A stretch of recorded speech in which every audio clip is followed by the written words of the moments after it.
(3월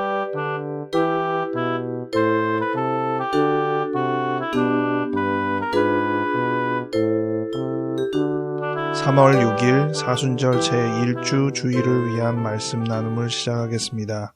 오늘은 신명기 26장 10절부터 11절 말씀을 가지고 누구와 함께 즐거워할까? 라는 제목으로 말씀을 나누겠습니다. 2022년 마가교회 표어는 꾸준한 일상, 행동 강령은 주님과 그리고 모두와 함께하는 하루입니다. 2022년 기도문을 따라해 주시기 바랍니다. 우리에게 늘 신비로운 새로운 하루를 허락하시니 감사합니다. 우리가 만나는 모든 이들에게서 그리고 모든 것들에서 주님의 온기를 느끼게 하소서. 예수 이름으로 아멘. 신명기 26장 10절부터 11절 말씀 읽어드리겠습니다. 여호와여, 이제 내가 주께서 내게 주신 토지 소산의 만물을 가져왔나이다 하고 너는 그것을 네 하나님 여호와 앞에 두고 네 하나님 여호와 앞에 경배할 것이며 네 하나님 여호와께서 너와 네 집에 주신 모든 복으로 말미암아 너는 레위인과 너희 가운데에 거류하는 객과 함께 즐거워할지니라. 아멘. 신명기 말씀은 출애굽한 이스라엘 백성이 젖과 꿀이 흐르는 가나안 땅에 정착하면서 정해지는 율례입니다. 그 중에 오늘 말씀은 정착한 땅에서 경작을 해서 낸 첫 열매, 여기서 만물이라고 적혀 있는데 우리가 맏아들이라는 표현은 잘 쓰지만 만물이라는 표현은 거의 잘 안 쓰는 것 같아요. 첫 열매를 하나님께 드리며 감사하라는 계명입니다. 영국 청교도들이 미국으로 건너가 거기서 경작을 하고 그 첫 열매를 하나님께 드리며 예배했던 것이 지금의 추수감사절에 유래가 된 이야기들을 기억하게 되었습니다.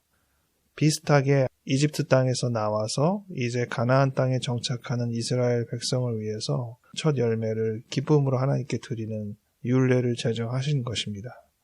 원래 오늘 주일 성서 일과는 1절부터 11절인데 그 앞부분에 이스라엘 백성을 하나님께서 굽어 살피셔서 노예 생활에서 건져내신 이야기가 적혀 있고요. 그래서 이제 이렇게 가나안 땅에 정착해서 경작을 하고 소시를 내었으니 하나님께 감사합니다. 이런 마음을 표현하라는 이야기가 충분히 납득이 가죠.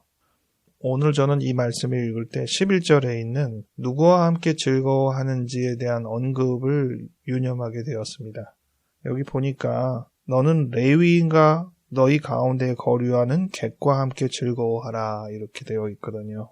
두 대상이 나옵니다. 하나는 레위인, 하나는 너희 가운데 거류하는 객, 손님. 레위인은 왜 즐거워하는 대상에 포함해야 할까요? 그들은 경작하는 사람들이 아니거든요. 경작의 기쁨을 함께 누릴 대상은 경작을 할 수 없는 사람들, 여러 이유로. 지금 레위인은 제사를 섬기는 일에 전념해야 하기 때문에 그들의 양식을 스스로 버는 일을 하지 않습니다.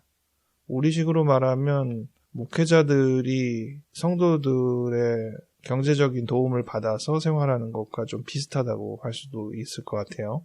그런데 그것이 비단 목회나 하나님의 일을 하는 사람들과 함께 즐거워하라는 의미보다는 스스로 경작을 할 수 없는 여러 여건에 있는 사람들과 함께 즐거워하라는 맥락으로도 읽혀져서 그런 점을 생각해 보는 게 좋겠습니다.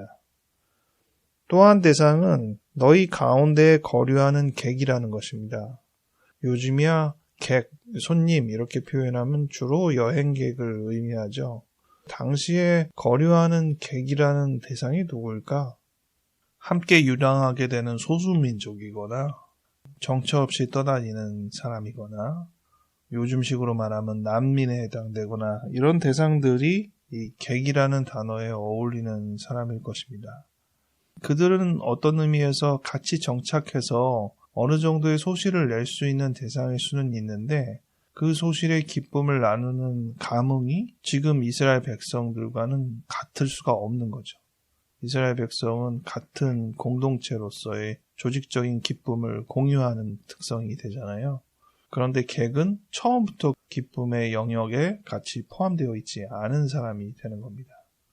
우리와 공통분모가 없어서 굳이 참여할 필요가 없는 대상이라 할 수 있는데, 오늘 이 말씀을 보면서 우리가 그들을 배제할 일이 아니라는 생각을 하게 됐습니다. 우리에게 놓여있는 레위인은 누구이고 우리에게 놓여있는 객은 누구일까? 우리는 누구와 함께 즐거움을 나눠야 할까?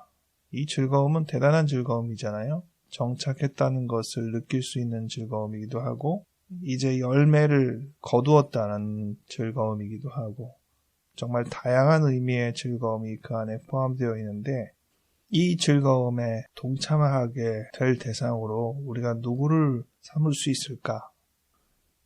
이 내용이 사순절 묵상에도 참 어울린다는 생각을 하게 됩니다. 하나님께서 당신의 영역에 누구를 포함시키려고 하는가? 온 인류를 포함하고자 했던 예수 그리스도의 그 큰 뜻을 우리가 잘 이해하고 있나? 우리가 이것을 조금이나마 실천하려면 조금 더 유념해야 될 대상은 누구인가? 오늘 하루 더 묵상하며 이 말씀과 함께 해주시기 바랍니다. 기도하겠습니다. 하나님 아버지, 우리가 충분히 우리 스스로 경작하지 못하였던 시기를 기억하게 하여 주시옵소서. 우리가 충분히 우리 주변과 합류되지 못하여 홀로 있었던 때를 기억하게 하시옵소서. 그리하여 지금 이 순간 나에게는 누가 레위인이고 누가 객인지를 생각해 볼 수 있게 도와주시옵소서. 하나님, 어느 한 사람도 빠짐없이 나의 기쁨과 주님의 기쁨에 동참하게 서로가 서로를 붙잡을 수 있는 사랑의 끈이 이어지게 하여 주시옵소서. 감사드리옵고 예수 이름으로 아멘.